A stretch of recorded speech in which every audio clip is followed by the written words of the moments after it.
La saison théâtre 25-26, elle est réfléchie pour avoir à la fois des grands classiques, à la fois de belles découvertes. C'est de la fine dentelle pour essayer de vous présenter différentes formes, différents genres, différents interprètes, tout ça pour votre plus grand bonheur. Est-ce que vous avez des idées de prénoms? Oui!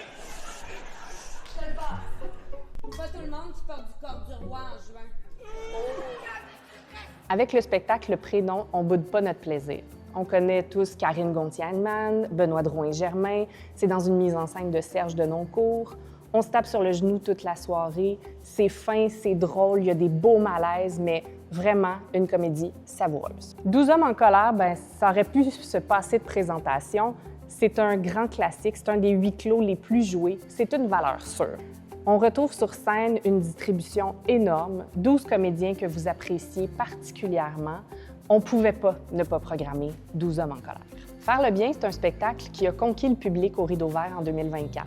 Les critiques aussi. C'est porté par une douzaine de jeunes interprètes prometteurs, tout droit sortis des écoles de théâtre. Ils sont accompagnés sur scène par la toujours excessivement talentueuse Ève Landry, dans une mise en scène de Claude Poisson. En plein jeu, capable d'être bon, d'être généreux, altruiste. Il faut pas dire du mal des autres non plus.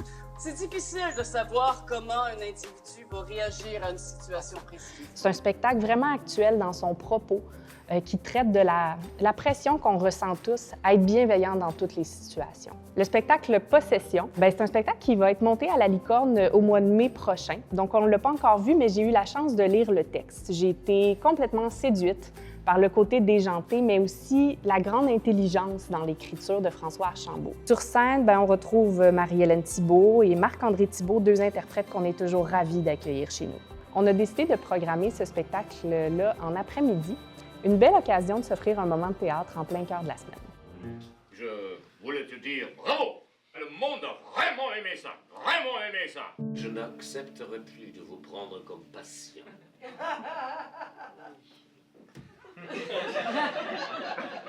Fils manqué, c'est vraiment un coup de cœur qui allie différents genres. Ça allie le cirque, le jeu physique, le théâtre. Le spectacle parle de filiation, de pardon, de résilience, avec un génie comique qui marque les esprits. C'est drôle, c'est touchant, c'est complètement déjanté par moments, mais c'est toujours profondément humain. Je suis dans un univers parallèle. Je suis une chanteuse populaire des années 60. Tout le monde veut aller au ciel. Oui, mais personne ne veut mourir. personne. On a accueilli une lecture du texte de Flambant nu à l'édition 2024 du Festival Fou de théâtre. Le public et l'équipe de diffusion Hector Charland ont été complètement conquis par le texte. Donc, c'était tout naturel pour nous d'accueillir la création. Flambant nu, c'est une série de scènes à la fois drôles, sensibles et un peu décalées qui nous pose une grande question. C'est quoi notre place dans l'univers? On est très heureux d'accueillir les Éternels Pigistes. Personnellement, ils ont participé à mon éveil au théâtre. C'est une compagnie qui a vraiment marqué des générations de spectateurs.